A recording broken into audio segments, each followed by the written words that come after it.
우리가 그 매일 성경 큐티 본문에 있는 순서에 따라서 제가 메시지를 전하고 있는데 로마서 마지막 시간입니다. 로마서 1장부터 11장까지는 복음의 진리가 무엇인지를 설명하는 부분이고 12장부터 16장까지는 그 복음의 진리를 우리 삶 속에서 어떻게 적용할 것인가, 적용에 관련된 부분이에요. 그래서 딱 12장부터 나눠지는데 그 적용 본문으로 로마서 마지막 설교를 하게 됐습니다. 그리고 로마서 마지막 설교를 기념하기 위해서 오랜만에 보여주신 여러분께 참으로 반가운 인사를 드립니다. 예전에 제가 그 평신도 있을 때 가끔 앞에서 목사님들이 오랜만에 오신 분들 이름 한 명씩 막 부르면서 세워가지고 반갑다고 인사하는데 그 마음이 무슨 마음인지 좀 알 것 같아. 세우면 다음 주에 안 올 것 같고 그래서 세우지는 않겠고요. 아무튼 오늘 로마서 마지막 시간을 함께 할 수 있어서 너무 감사하고요. 오늘 그 1절 말씀을 보면 그러므로라고 시작하고 있습니다. 언제든지 그러므로는 앞에 있는 내용하고 연결되는 부분이긴 한데 특히 오늘 본문에서 이 그러므로가 중요한 이유는 1장부터 11장까지의 내용 전체를 가리켜서 이어주는 말이기 때문에 그렇습니다. 그래서 저희가 이제 예배 시간에 각 장을 세세하게 다루지는 않았지만 1장부터 11장까지는 복음의 내용, 예수 그리스도가 우리를 위해서 죽으시고 우리가 예수 그리스도와 연합되어서 그리스도에 끼치시는 모든 유익을 우리가 가져갈 수 있다라는 복음의 메시지를 받은 우리이니까 그러므로라고 이어지는 것입니다.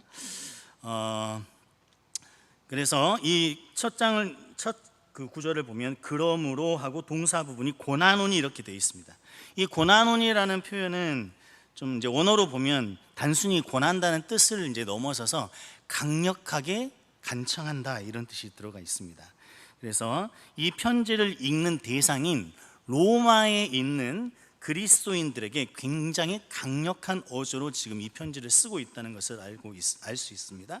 오늘 가장 먼저 살펴볼 내용은 바울이 이 편지를 통해서 권면하고 있는 사람들을 향해서 무엇이라고 부르고 있는가에서 시작할 것입니다. 1절을 다시 한번 보시면 그러므로 형제들아 이렇게 부르고 있습니다.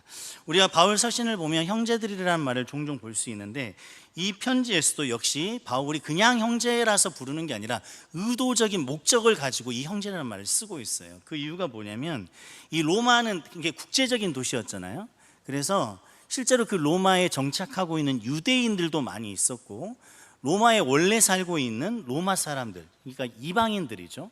그리고 외국에서부터 이렇게 교역을 위해서 몰려왔던 또 이방인들도 많이 있었습니다. 그들이 다 그리스도인이 돼서 교회 안에 한 공동체를 이루고 있었어요. 근데 예수님이 돌아가시고 나서 얼마 되지 않은 시간이었기 때문에 유대인들이 그리스도인이 되었다 하더라도 그들은 여전히 유대인들이 가지고 있던 그 율법의 관습을 굉장히 강하게 가지고 있었어요.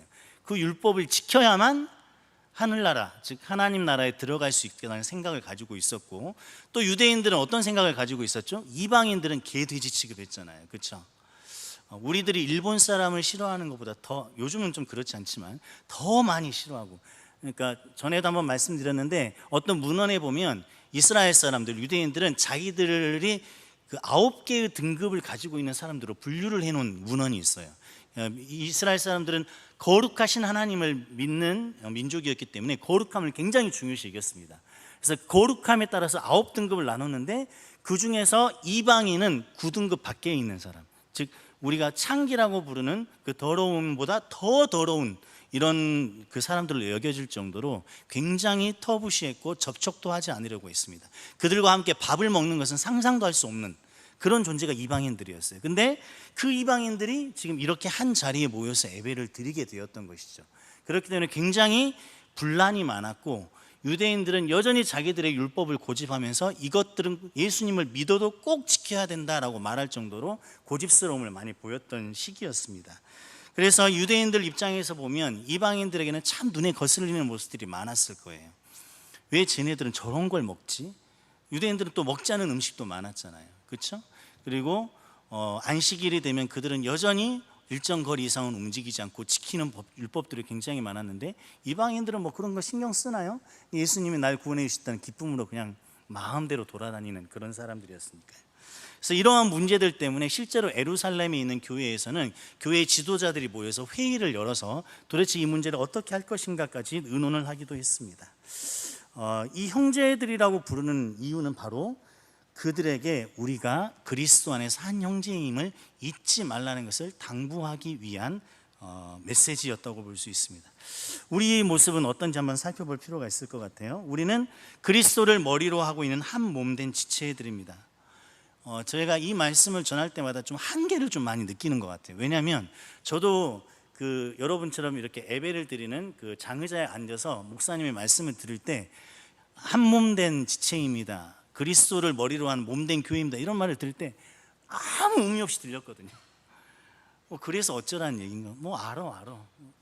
근데 이 예수님께서 에베소서에 보시면 이 몸된 교회를 위해서 자기의 생명을 내어주셨다고 하셨어요. 교회라는 것은 제가 여러 번 강조했지만 그리스도를 믿는 믿음의 사람들의 관계가 교회입니다. 여러분 옆에 있는 사람들과의 관계가 교회예요. 근데 그 관계가 그리스도를 나의 주로 신앙 고백하는 사람들의 이 모임이 교회인데, 이 교회가 건강한 관계가 되기 위해서, 이 관계가 형성되도록 하기 위해서, 이 관계가 끊어지지 않고 유지되게 하기 위해서 예수님께서 자기의 생명을 버리셨다고 하는 거예요. 여러분은 나 개인의 구원을 위해서, 한 사람 한 사람의 구원을 위해서만 예수님의 목숨을 버렸다고 생각하실지 모르겠지만, 예수님은 이 교회를 위해서 몸을 버리셨다고 분명히 말씀하셨어요. 그 교회를 이루고 있는 것이 우리고, 그리스도 안에서 우리가 한 몸된 지체라고 말씀하고 있습니다. 우리도 누군가를 이 교회 안에서 그런데 유대인들처럼 이방인으로 대하고 있지는 않은지, 또 누군가 앞에서 유대인의 모습으로 서 있지 않은지 살펴볼 필요가 있을 것 같습니다. 유대인들이 이방인들에게 가지고 있는 감정이나 태도의 핵심은 다른 것이 아니라 우월감과 특권의식이었어요. 나는 저들과 다르다, 우월감입니다. 우리 시대에는 이 우월감이 굉장히 당연시 여겨지는 시대에 살고 있죠. 돈이 많은 사람들이 돈이 적은 사람들에 대한 우월감을 갖는 경우, 제가 자라온 어린 시절을 보냈던 어느 시골 지역인데, 도시예요. 거기도 시 단위인데, 한 10여 년 전인가 신도시가 건설됐는데, 어떤 큰 길을 중심으로 해서 이쪽은 아파트 값이 이쪽 아파트 값이 3배 이상 되는 비싼 아파트가 있었어요. 근데 신도시였기 때문에 학교가 많지 않아서 이쪽 지역에 살고 있는 아이들하고 이쪽 지역에 살고 있는 아이들이 같은 학교에 들어가서 입학식을 하는 거예요. 근데 이 비싼 아파트에 산 부모들이 왜 우리가 저 아파트에 사는 애들이랑 같은 날 입학식을 해야 되냐고 이렇게 학교에다가 민원을 넣었던 일이 있었습니다. 실제로 우리가 눈으로 뉴스로 자주 접하지 못하지만 이와 같은 어떤 우월감을 가진 의식들이 비일비재하는 시대에 우리는 살고 있고, 정도에 따라서는 우리가 어느 정도 그런 부분들을 당연시 받아들이는 익숙함 속에 살고 있는 것도 같습니다. 근데 교회 안에서 우리도 이런 우월감이 은연중에 작용하고 있어요. 왜냐하면 우리의 세상살이 동안에 익숙해진 어떤 삶의 태도가 교회 안에서 그대로 반영되기 때문이죠. 특히 상대방이 약속을 지키지 않았거나 시간 약속을 지키지 않거나 또는 어떤 역할을 맡은 임원이라 리더의 역할이 있을 때는 그 사람이 해야 될 역할을 다 감당하지 못했거나, 이런 뭔가 서로가 정해놓은 약속에 의해서 뭔가 지키지 못하는 모습, 또 그리스도인답지 못한 모습들, 그런 것들을 발견할 때마다 내가 가지는 그리스도인으로서의 우월감, 특히 이제 청중으로 앉아있는 자들은 앞에 메시지를 전하는 사람들이 말씀대로 살지 못할 때 그 사람들에 대한, 그 스피커들에 대한 비판의식, 이런 것들도 굉장히 많이 작용하겠죠. 그래서 이러한 것들이 우리 공동체 안에서도 분명히 있을 수 있습니다. 우리는 공동체 안에서 관계를 형성해 나가기 때문에 그 관계 속에서 상대적으로 갖게 되는 우월감이나 특권의식들이 상대방의 연약함을 정죄의 근거로 삼을 때가 많이 있을 것 같아요. 그러다 보면 이 서로의 연약함이 점점 드러나게 되고, 연약함이 연약함과 부딪히게 되고, 상대의 연약함은 책망의 대상이 됩니다. 그러나 사실 우리가 서로 안에서 발견하는 이 연약함은 책망의 대상이 아니라 바로 보완의 대상입니다. 빛나고 아름다운 것들만 있는 곳은 절대로 사랑의 공동체가 될 수 없습니다. 그곳은 그냥 빛나는 공동체예요. 각자가 빛나는 공동체입니다. 연약하고 부족한 것들이 보듬어지고 싸매어질 때 사랑은 허다한 죄를 덮는다고 하잖아요. 그러한 일들이 일어나는 곳이 사랑의 공동체이고 그리스도의 공동체라고 할 수 있죠. 그리스도의 희생으로 자격 없는 나도, 자격 없는 너도 우리 모두가 함께 그리스도의 몸된 교회로 부르심을 받았다는 것을 기억해야 됩니다. 여러분 성경에서 많이 들어서 알겠지만 그 10,000달란트 빚진 자가 빚을 탕감받고 용서받았는데 집으로 돌아가다가 자기에게 100달란트 빚진 자를 용서하지 못해서 감옥에 집어넣었던 이야기 있죠. 그래서 우리 그리스도인의 정체성은 용서받을 수 없는 자가 예수 그리스도의 십자가의 죽음으로 용서받았다는 데서 우리의 정체성이 나온다는 것을 기억한다면 내 아직 성숙하지 못한 인격과 성품은 당장에 화가 날 수 있지만 그리스도의 권면 앞에서 말씀 앞에서 우리는 입을 다물 수밖에 없다는 것이에요. 그것을 기억한다면 우리의 공동체 안에서 우월감과 특권의식으로 상대방을 정죄하는 일은 없을 것 같습니다. 오늘 바울이 하나님의 모든 자비하심으로 권한다는 말씀이 바로 그것입니다. 12장까지 바울은 하나님의 모든 자비하심을 설명해 왔습니다. 십자가의 죽으심으로 우리에게 주어진 복음을 설명한 것입니다. 복음은 도저히 용서받을 수 없고 가치 없는 죄인들에게 주어지는 하나님의 자비입니다. 이쯤 되면 좀 졸릴 때가 됐을까요? 제가 말씀을 준비하는데 계속 그런 갈등이 있어요. 뭐냐면 우리 공동체 안에 이렇게 뭐 취업이나 또는 학교 준비로 인해서 위로와 격려가 필요한 친구들도 있고, 또는 뭐 교회에 매주 자주 나오지 못하는 상황 속에 거하신 분들도 있고, 그래서 여러 개 각자의 사정이 있는데 인간적으로 이렇게 생각해 보면 되게 위로, 격려 이 말씀을 계속 줘서 뭔가 힘을 주고 싶은 그런 마음이 제 성품인 것 같아요. 근데 제가 이제 말씀을 준비하다가 제 지식이 짧고 성경에 대한 이해가 많이 부족하기 때문에 그 돌아가신 그 목사님들의 유튜브 설교 내용을 가끔씩 찾아봐요. 로마서 같은 것도 찾아보고. 스펄전이라는 목사님이 되게 설교가로 유명하시잖아요. 근데 그분이 그러시는 거예요. 네가 설교를 똑바로 하지 않으면 네가 하나님 말씀을 똑바로 전하지 않으면 여기 앉아있는 청중들은 구원에서 멀어질 수도 있다. 그래서 너 똑바로 해라. 네가 그 사람들한테 인정받고 받아들여지고 칭찬받고 싶다고 그 사람들이 듣기 좋아하는 말들을 하면 너는 하나님께서 분명히 그 사람들의 피값과 생명값을 너에게 물을 것이다, 이런 말을 하는 거예요. 그래서 엄청 쫄리더라고요. 난 별로 아는 것도 없는데 내가 말 한마디 잘못하면 난 어떻게 되는 거야, 막 이런 생각이 들어서 식은땀이 삐직 흐르는 거예요. 잠이 안 오고. 사실 어제도 잠을 별로 못 잤어요. 잠을 별로 못 자면 이게 뭔가 그럴듯한 걸작에 해당되는 막 설교문이 막 나오고 이래야 되는데 뭐 그런 것도 아니고 저는 여전히 버벅거리고 긴장하고 이렇게 하고 있는 것 같아요. 그래서 그렇지만 기도하는 마음으로 하나님, 우리 대천 공동체가 저를 포함해서 저도 한없이 연약한 자거든요. 저를 포함해서. 그래서 저도 제가 들어야 될 말, 제가 듣고 마음이 움직여지지 않는 말은 전할 수가 없는 그런 입장인 것 같아요. 그래서 저를 포함해서 우리 대천 공동체가 이 하나님의 말씀을 듣고 생명의 길로 더 가까이 가도록, 구원의 길로 가까이 가도록 이렇게 기도하는 마음으로 준비하고 있습니다 라고, 제가 왜 이런 얘기를 했는지 잘 모르겠습니다. 아무튼 그래서 그런 말씀을 듣고 우리가 구원의 길로 가까이 갔으면 좋겠어요. 아무튼 이런 용서받을 수 없고 가치 없는 죄인들에게 하나님이 주어진 자비를 통해서 우리가 지금 이 자리에 있는 것입니다. 우리를 위해 죽으시도록 하나님은 자신의 아들을 보내셨어요. 예수 그리스도를 믿음으로, 단지 믿음으로, 제발 믿음으로 믿으면 됩니다. 무엇을 믿냐? 살아계신 하나님이 살아계시다는 것을 믿고, 예수 그리스도가 하나님의 아들임을 믿고, 그 하나님의 아들이신 예수 그리스도가 십자가 위에서 나의 죄를 용서하기 위해서 죽어주셨다는 것을 믿고, 그 예수 그리스도를 믿으면 천국에 들어간다는 걸 믿으시면 되는 거예요. 제발 여러분의 행위와 공로로 그 부분에 대해서 불안해하지 마시고 행위와 공로로 자랑하지 않으셨으면 좋겠어요. 아무튼 그 단지 믿음으로 아무 값을 치르지 않았는데 그리스도의 목숨값으로 우리를 의롭다 칭해 주셨습니다. 성령을 우리에게 보내주셔서 그리스도와 연합하게 하셨어요. 그래서 그리스도처럼 우리도 하나님의 자녀가 되게 해주셨습니다. 그리스도가 죽었을 때 우리도 죽은 것이고, 그리스도가 부활하셨을 때 우리도 부활한 사람이 된 거예요. 이것이 우리 하나님의 모든 자비하심입니다. 이 바울은 이 자비하심을 근거로 우리에게 권면을 하고 있는 거예요. 9장부터 11장까지의 내용을 보면 이 자비와 긍휼이 핵심 키워드가 됩니다. 로마서 9장 16절을 같이 함께 읽겠습니다. 로마서 9장 16절 한 목소리를 같이 읽겠습니다. 시작. 그런즉 원하는 자로 말미암음도 아니요 다른 박질하는 자로 말미암음도 아니요 오직 긍휼히 여기시는 하나님으로 말미암음이니라.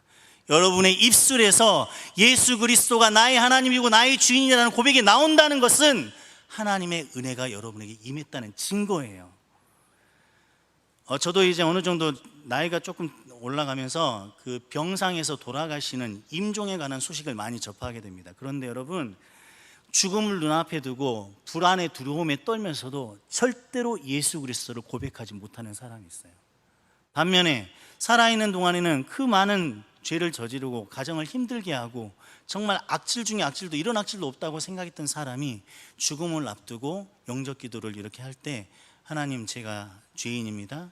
예수님, 제가 죄인임을 고백합니다. 나를 용서해 주시고 예수님을 믿음으로 천국에 들어가는 줄 믿습니다를 순순하게 순한 양처럼 따라서 고백하는 사람이 있어요. 믿음의 고백이라는 것, 입술의 고백이라는 것이 그냥 나오는 것이 아닙니다. 그런 믿음의 고백이 나오는 것은 우리가 원한다고 되는 것도 아니고 우리가 노력한다고 되는 것도 아니에요. 하나님의 은혜입니다. 우리가 원한다고 다른 박질한다고 노력한다고 되는 것이 아니란 말입니다. 우리의 구원은 오직 긍휼히 여기시는 하나님으로 말미암음입니다. 여러분, 하나님의 구원이 너무나도 익숙해지시고 당연해지셨습니까? 여러분, 십자가의 은혜에 대해서 우리는 잊지 않고 날마다 생각하셔야 됩니다. 고난이 있는 자들은 이게 쉬워요. 너무너무 힘들기 때문에 하나님을 생각 안 할 수가 없어. 내 삶이 편안하고 내 인생이 이룬 것이 어느 정도 되고 무난한 삶을 사는 사람들, 십자가가 별로 감동스럽지 않습니다.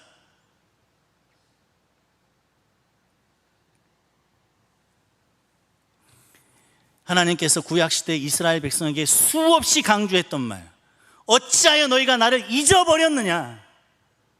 이스라엘 백성이 하나님 앞에 타락했던 이유는 하나님의 하신 일, 그 행하신 일을 잊어버렸기 때문이에요. 그리고 그렇게 하나님의 행하신 일을 잊어버렸던 일 중에 가장 핵심적인 역할을 했던 것이 성전입니다. 성전은 다른 말로 하면 예배예요. 그들이 하나님 앞에 나와서 늘 제사를 드리고 성전 앞에 나와서 제사를 드리고 짐승을 잡고 그 예식을 드렸기 때문에 그들은 하나님께 자기들이 바쳐야 될 것들을 바치고 있었고 해야 될 것을 하고 있다고 착각했던 것이에요. 그래서 하나님께서 뭐라고 말씀하십니까? 구약 성경의 마지막 성경의 말라기에서 제발 누가 좀 와서 저 성전 문을 닫아줬으면 좋겠다. 저 마음이 없는 예배, 나를 가증히 여기고 나를 기만하는 저 예배들을 그만 받고 싶다. 이렇게 말씀하실 적용이 됐던 거예요. 우리도 우리의 삶을 살아가는 과정 속에 십자가가 편안해지고 익숙해지고 무덤덤해졌습니까? 여러분, 의식적으로라도 하나님 앞에 무릎 꿇으셔야 됩니다. 십자가는 익숙해질 수 있는 것이 아니에요. 저 또한 마찬가지죠. 저야말로 십자가에 너무나도 익숙해질 수 있는 사람입니다. 날마다 성경을 보면서 공부를 하고 전할 메시지, 또 이 메시지, 또 이 말씀, 봤던 말씀 또 보고 한없이 익숙해져 버리기가 쉬운 것이 저이죠. 그래서 저에게 하는 말이기도 하고 여러분에게 하는 말이기도 합니다. 십자가의 그 은혜를 절대로 잊으시면 안 됩니다. 로마서 11장 30절 32절 말씀은 원래 같이 읽어보려고 했는데 시간 관계상 넘어가도록 하고요. 32절 말씀만 한번 읽도록 하겠습니다. 죄송합니다. 로마서 11장 32절 말씀만 같이 읽겠습니다. 한 목소리로 읽겠습니다. 시작. 하나님이 모든 사람을 순종하지 아니하는 가운데 가두어 두심은 모든 사람에게 긍휼을 베풀려 하심이로다. 방금 읽었던 말씀에서 보듯이 이렇듯 우리의 불순종까지도 하나님의 긍휼의 대상이 됨을 말씀하고 계십니다. 하나님은 여러분이 생각하는 것보다 훨씬 의로우시고 무서우신 분이시지만 여러분이 생각하는 것보다 훨씬 착하세요. 훨씬 착하십니다.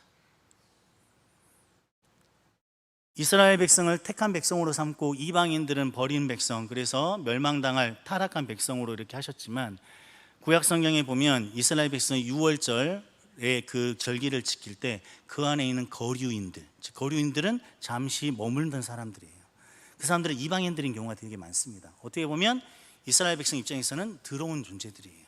근데 만약에 그들이 하나님을 예배하는 일에 참여하고 싶다, 6월절 함께 하고 싶다 그러면 어떻게 함께 할 수 있는지 방법도 알려주시고 그것들을 허용해 주셨어요. 그리고 저번에도 말씀드린 것 같지만 이스라엘 백성의 그 끝없는 타락 속에 하나님께서 심판을 작정하시고 멸하기로 작정했을 때도 이스라엘 백성이 혹시 하나님께서 마음을 돌이키실지 모르니 혹시 한번 기도해 보자라고 이렇게 하나님께 기도했을 때 하나님이 마음이 괴롭다고 하셨어요. 내 자식을 멸해야 되는데, 내 자식을 징계해야 되는데, 이 징계받을 이 타락한 자식들이 하나님 제발 살려주세요라고 하니까 마음이 괴로워서 그 마음을 돌이키시는 분이 우리 하나님이세요. 여러분이 생각하는 것보다 훨씬 긍휼이 많은 하나님이시라는 것입니다. 하나님의 긍휼을 믿고 깊이 묵상하세요. 십자가에서 보이신 하나님의 사랑을 깊이 생각하셔야 됩니다. 하나님은 여러분을 용서하시고 의롭다고 하시는데 자기 스스로는 자신을 용서하지 못하는 사람이 있어요. 그거는 무엇을 뜻하는 거냐면, 죄를 용서하지 못한다는 것은 그만큼 자기가 의롭다는 뜻이에요. 하나님은 정말로 의로우시기 때문에 죄를 벌하실 수밖에 없는 거예요.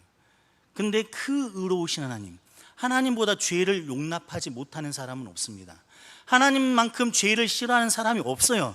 그런데 그 하나님이 우리의 죄를 용서하셨는데 나는 내 죄가 용서가 안 돼. 나는 이 모습이 마음에 들지 않아. 나는 이 모습이 허용이 안 되는 거죠. 그거는 뭐라고 얘기하고 있는 거냐면, 하나님 용서하셔요? 근데 저는 용서 못 하겠어요. 하나님보다 제가 더 의롭거든요. 이렇게 말씀하는 거예요. 여러분, 하나님의 크신 긍휼하심으로 여러분이 예수 그리스도를 주로 고백하고 인정하면 하나님은 죄를 용서해 주신다고 약속하셨어요. 자기 자식을 죽이면서 약속하셨다니까요. 그보다 더 큰 약속이 어디 있겠습니까? 도대체 언제까지 자신의 죄에 눌려서 죄책감에 사로잡히고 죄의 종노릇을 할 것입니까? 죄의 종노릇을 하지 말고 회개하고 순종하십시오. 말씀에 붙들려서 사세요. 기도하십시오. 기도하면서 성령의 도우심을 구하시고 하나님의 도우심을 경험하십시오. 언제까지 말씀도 기도도 멀리 하면서 죄에 눌려 사실 것입니까? 하나님의 자녀로서 죄와 싸워 이기셔야 합니다.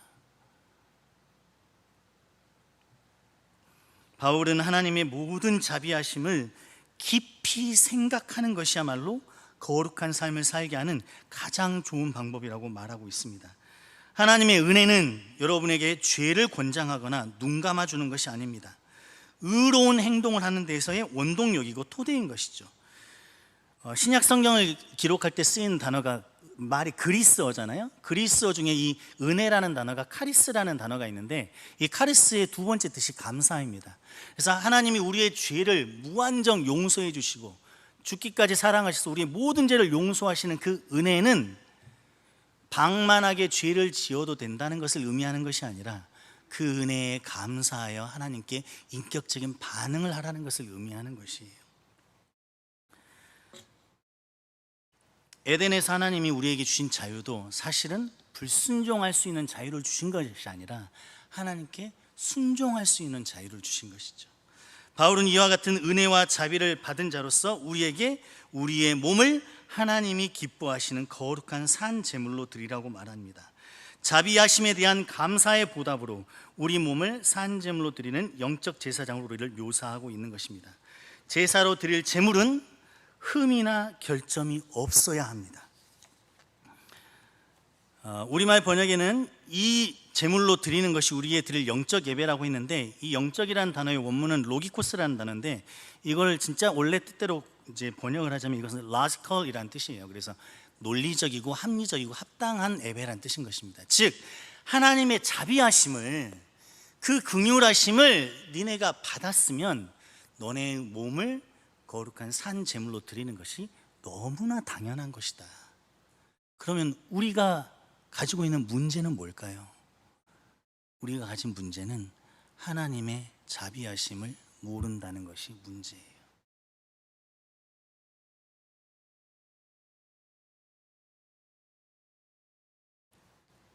그것이 문제입니다.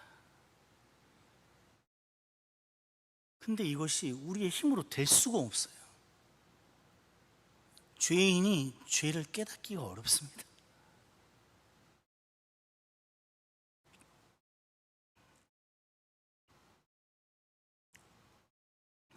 하나님의 자비에 대한 감사의 반응으로 우리 몸을 흠없는 상태로 드리는 것이 마땅하단 말입니다. 더 노골적으로 말하자면 하나님의 긍휼과 자비를 아는 자라면 상식적으로 당연히 우리의 몸을 거룩한 산 제물로 드리는 것이 맞다는 말입니다. 여기서 몸이란 단순한 육체를 의미하는 것이 아니라 우리의 전 인격을 말하는 단어입니다.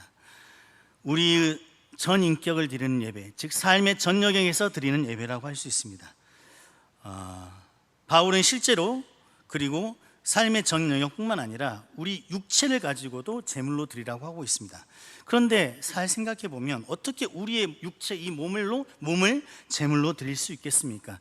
그 우리의 몸을 제물로 드린다는 것의 진짜 의미를 알기 위해서는 로마서 3장 13절을 살펴볼 필요가 있습니다.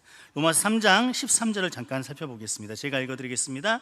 그들의 목구멍은 열린 무덤이요 그 혀로는 속임을 일삼으며 그 입술에는 독사의 독이 있고 그 입에는 저주와 악독이 가득하고 그 발은 피 흘리는 데 빠른지라. 갑자기 이게 무슨 소린가 싶죠?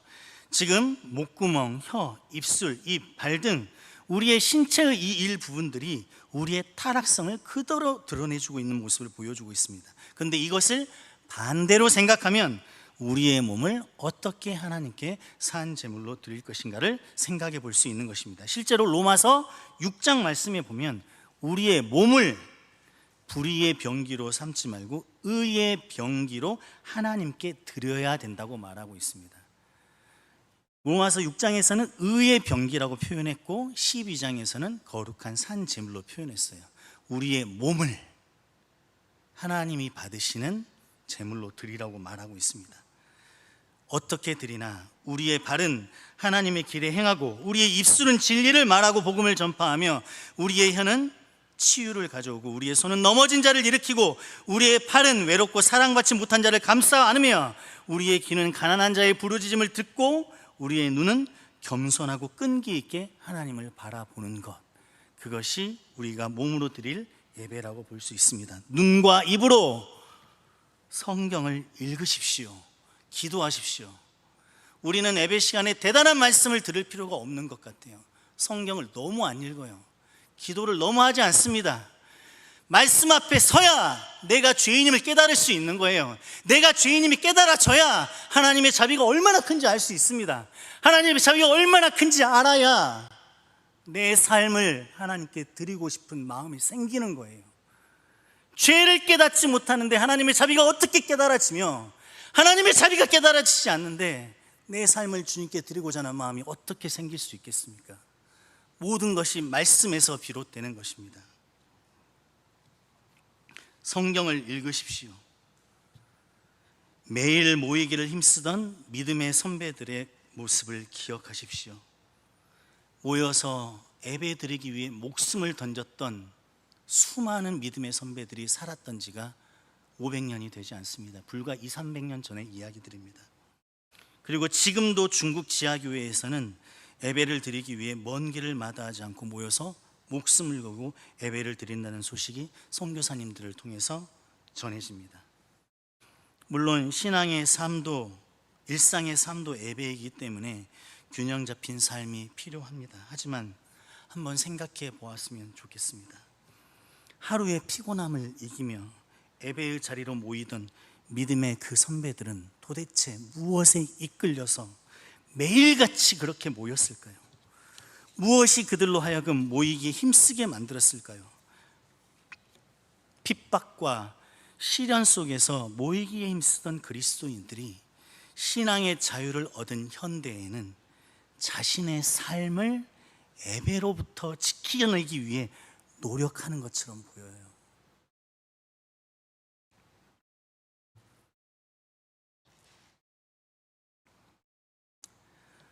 우리의 몸을 거룩한 산 제물로 드리기 위해서 우리는 흠없는 제물이 되어야 합니다. 흠없는 제물로 드려지기 위해 우리는 모이기를 힘써야 합니다. 그러나 이 흠없는 제물이 되기 위해서는 2절 말씀에 있는 것처럼 이 세대를 본받지 말아야 합니다. 구약에서 하나님께서는 수없이 많이 반복해서 말씀하십니다. 이방 나라를 본받지 말라고 말씀하셨습니다. 이 세대가 바로 이방 나라입니다. 개인주의와 자기 권리 주장, 인생의 목적이 거룩이 아니라 행복이 되어버렸습니다.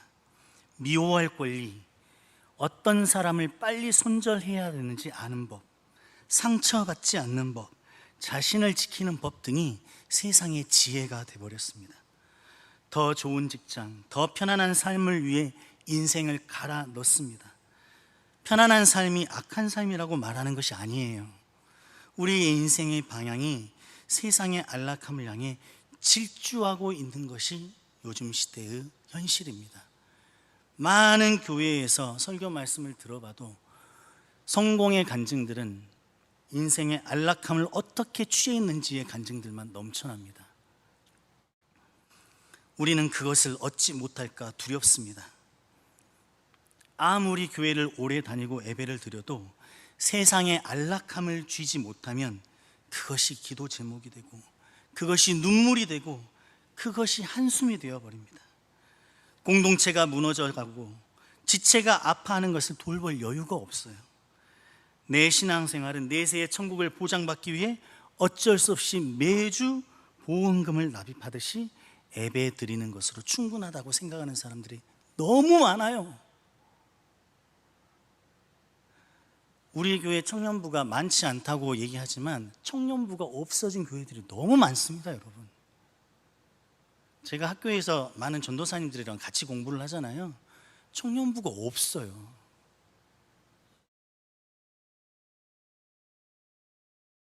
청년부가 없고, 그러면 결혼할 청년들이 예수를 믿지 않는다는 뜻이고, 그러면 결혼할 사람들이 없고, 그럼 그 사람들이 낳을 자녀들이 없고, 크리스찬의 퍼센테이지가 점점 줄어들어가는 것 중에 하나가 그런 이유도 있다는 것이죠.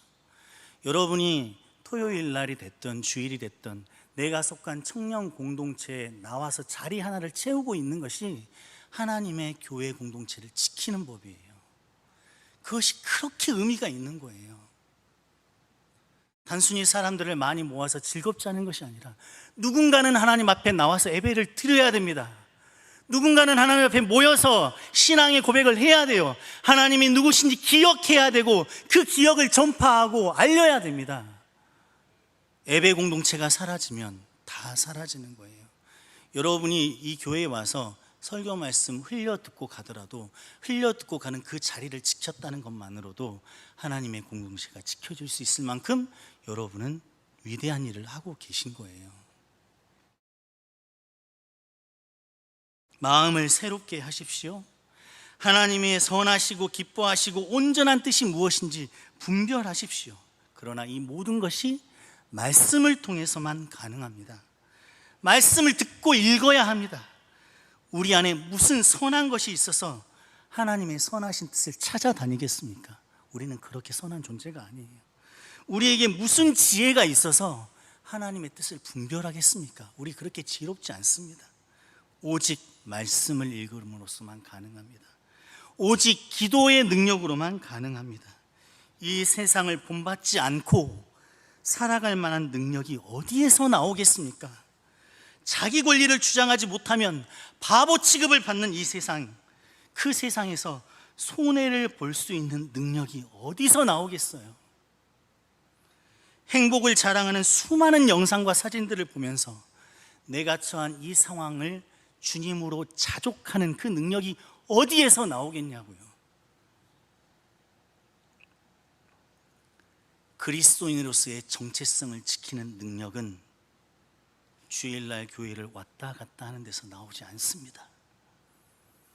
여러분 앞에 익숙해져 버린, 반복되는 드라마 재방송처럼 익숙해져 버린 십자가 이야기에서 나오는 것이 아니에요. 말씀을 읽으셔야 됩니다. 말씀 읽지 않고 기도하지 않는 그리스도인은 그리스도인의 삶을 살 수 없어요. 그래서 구약시대에 하나님께서는 그렇게 왕들 자기 자리 옆에 등사본이라는 말씀을 이렇게 복사처럼 해서 써놓은 그걸 반드시 두고 읽게 했습니다. 절기가 되면 온 백성을 모아놓고 신명기를 읽고 말씀을 읽었어요. 끊임없이 읽었습니다. 문설주에 새기고 여기 옷술에 새기고 자기들이 접할 수 있는 모든 곳에 말씀을 새기고 외우고 암송하게 하나님이 시키신 거예요. 그렇게 해도 타락하는 게 인간의 본성이고 죄악된 본성입니다. 여러분이 도덕적으로 윤리적으로 남들에게 문제되지 않는 삶을 살아가고 있다고 해서 안심하시는 것이 좋은 모습이 아니에요. 그리스도와 연합해서 떨어지는 그 순간 우리의 행하는 모든 것은 죄가 됩니다. 그리스도에 연합된 자로서 그 삶을 살아가야 됩니다. 그 비결은 다른 데 있지 않습니다. 말씀을 읽고 기도해야 합니다. 우리의 정체성은 그렇게 해서 형성이 되고 그 정체성을 가지고 있을 때 이 세상을 본받지 않을 수 있습니다. 고린도후서 6장 10절 말씀을 같이 읽고 말씀을 맺도록 하겠습니다. 고린도후서 6장 10절 말씀입니다. 같이 읽겠습니다. 시작. 근심하는 자 같으나 항상 기뻐하고 가난한 자 같으나 많은 사람을 부요하게 하고 아무것도 없는 자 같으나 모든 것을 가진 자로다. 우리의 입술에서 우리의 마음에서 이와 같은 고백이 나오는 대천 공동체가 되기를 간절히 기도합니다. 같이 우리 한번 기도하도록 하겠습니다.